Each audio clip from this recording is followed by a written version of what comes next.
হুকুম এলো আল্লাহ তাআলার, দিতে হবে কুরবানি।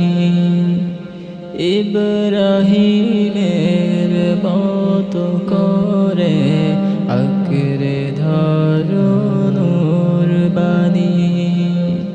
হুকুম এলো আল্লাহ তাআলার, দিতে হবে কুরবানি।